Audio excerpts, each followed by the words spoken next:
ताज्या घडामोडी पाहण्यासाठी सी 24 तास या यूट्यूब चॅनलला लाईक करा, शेअर करा, सबस्क्राईब करा आणि बेल आयकॉनवरती क्लिक करायला विसरू नका। खरं तर दरवर्षी सद्गुरू श्री संत शेख मोहम्मद महाराजांच्या यात्रा उत्सवाच्या निमित्ताने महाराजांचा जो माऊली अश्व आहे या अश्वाचं रिंगण होतं आणि ग्रंथदिंडीचं आयोजन दरवर्षी केलेलं असतं। परंतु चालू वर्षी महाराजांचा माऊली अश्व हा आजारी असल्यामुळे त्याच्यावर उपचार सुरू आहेत पुण्यातील तज्ज्ञ डॉक्टरांचे आणि आता त्याच्या प्रकृतीमध्ये पण सुधारणा होते। परंतु डॉक्टरांचं असं म्हणणं आलं की त्या अश्वाला घेऊन चालू वर्षी त्याला विश्रांती असावी म्हणून कृपया रिंगण करू नये म्हणून मग श्रीगोंदा येथील सद्गुरू श्री संत शेख मोहम्मद महाराज यात्रा उत्सव देवस्थान समितीच्या वतीने श्री संत ज्ञानेश्वर महाराज देवस्थान ला पालखी सोहळ्यासाठी ज्या अश्वांना मान आहे असे कर्नाटक राज्यातील अंकलीचे शितोळे सरकार या अश्वांना 1832 पासून म्हणजे जवळपास 188-90 वर्षापासून हा अश्वांचा मान आहे आणि मग या कमिटीने त्यांना विनंती केली की असा महाराजांचा अश्व आजारी आहे आणि महाराजांचा समाधी उत्सव चालू आहे, तर मग अशा प्रसंगी जर आपले अश्व आले तर निश्चितच चांगला रिंगण सोहळा होईल आणि दोन्ही संतांचे आता अश्व माऊलींचे अश्व आले म्हणजे माऊली आल्यासारखंच आहेत। त्यामुळं मग विनंती केली आणि त्यांनी तात्काळ त्यासाठी होकार दिला की महाराजांचा समाधी उत्सव आहे आणि त्यासाठी मग माऊलींचे अश्व आज या ठिकाणी आलेले आहेत आणि आज दुपारी 3 वाजता समाधी मंदिरामध्ये दर्शन घेऊन ग्रंथदिंडीला सुरुवात होऊन दुपारी अश्वरिंगण होणार आहे। निश्चितच खूप चांगल्या भावना आहेत। माऊलींच्या सोहळ्यामध्ये सहभागी होणं हा एक वेगळा आनंद असतो। अनेक लाखो लोक आपण पाहतो श्री संत ज्ञानेश्वर महाराजांचा जो पालखी सोहळा पंढरपूरला जातो त्यामध्ये सहभागी होतात, परंतु अगदी सर्वांनाच त्या अश्वांचं दर्शन होईल जवळून किंवा गर्दीमुळे शक्य होत नाही। परंतु माऊलींचे अश्व श्रीगोंद्यामध्ये येणार आहेत। श्रीगोंदा ही एक धार्मिक भूमी आहे, अनेक वर्षाची धार्मिक परंपरा आहे आणि या ठिकाणी धार्मिक उत्सव वर्षभर चालू असतात। सद्गुरू श्री संत शेख मोहम्मद महाराजांची समाधी संजीवन समाधी या ठिकाणी आहे, तात्या महाराज महापुरुषांचं वास्तव्य या ठिकाणी आहे, अशी संतांची भूमी आहे।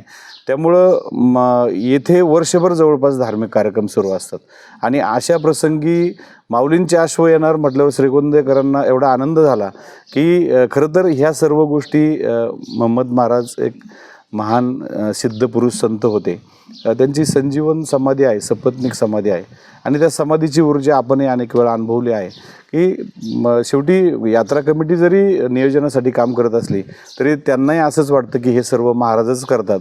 योगायोग पहा की चालू वर्षी महाराजांचा अश्व आजारी काय असावा आणि कमिटीला चिंता पडली की आता आपलं रिंगण कसं होणार, त्याच वेळेस माननीय शितोळे सरकार यांनी होकार दिला आणि अश्व सेवेमध्ये भेटीसाठी महाराजांच्या दाखल झाले।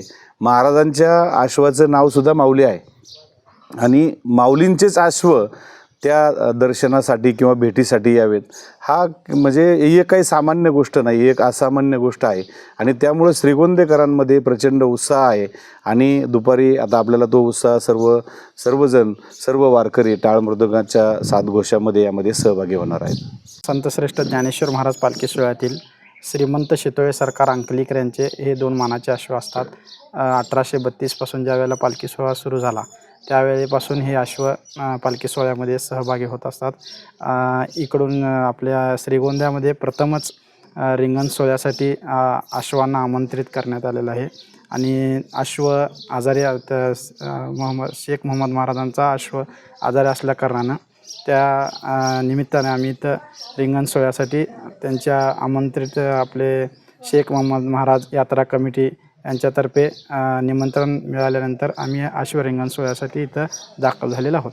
अश्व आता तुम्ही बघितलं असेल रिंगण सोहळा एक अश्वावर स्वार असते आणि एका अश्वावर माऊली स्थानापन्न झालेलं असतात असं वारकऱ्यांची श्रद्धा असते, भावना असते आणि रिंगणमध्ये अश्व एक फोडा सोडला जातो आणि एक रिकामा अश्व त्याच्या पूर्ण आपल्या तुमची पालखीला किंवा काय असेल उत्सव मूर्तीला प्रदक्षिणा घालून ते अश्व रिंगण पूर्ण करतात। संत शेख मोहम्मद महाराजांच्या संजीवनी समाधी सोहळ्याच्या निमित्ताने अखंड हरिनाम सप्ताह या ठिकाणी सुरू आहे. त्या माध्यमातून त्या अखंड हरिनाम सप्ताहाच्या दरम्यानच श्रीगोंदा शहरामध्ये एक दिंडी सोहळा आणि रिंगण सोहळ्याचं आयोजन करण्यात येत असतं. मात्र यावेळेस संत शेख मोहम्मद महाराज यांचे जे आश्व आहे माऊली, या आश्वाचा आजारी असल्या कारणाने नक्की हा रिंगण सोहळा आणि दिंडी सोहळा कसा होणार यामुळे भाविक भक्त अतिशय चिंतित दिसत होते. मात्र संत परंपरेची जी चाहूल असते, यामध्ये भावना असतील, श्रद्धा असतील किंवा काही परंपरा असेल संतांनी घालून दिलेली, याचं एक उदाहरण म्हणजे श्रीगोंदा शहरामध्ये संत शेख मोहम्मद महाराजांच्या या उत्सवादरम्यान पाहायला मिळालं. याचं कारण असं की ज्ञानेश्वर महाराज यांचे जे आश्व आहे ते आश्व आज श्रीगोंद्यातील या ठिकाणी येत इथला जो रिंगण सोहळा आणि दिंडी सोहळा आहे हे संपन्न करणार आहेत. नक्कीच ही श्रीगोंदेकरांसाठी एक भक्तिमय आणि मोठी गोष्ट मानली जाते, जेणेकरून संत ज्ञानेश्वर महाराजांचे जे आश्व आहे ते या ठिकाणी येत आज मोहम्मद महाराजांच्या आश्वाच्या ऐवजी रिंगण सोहळा ते पार पाडणार आहेत. यातूनच श्रीगोंदेकरांचा जो श्रद्धेवरचा विश्वास आहे हा नक्कीच दृढ होणार आहे. सुहास कुलकर्णी, सी 24 श्रीगोंदा, अहिल्यानगर.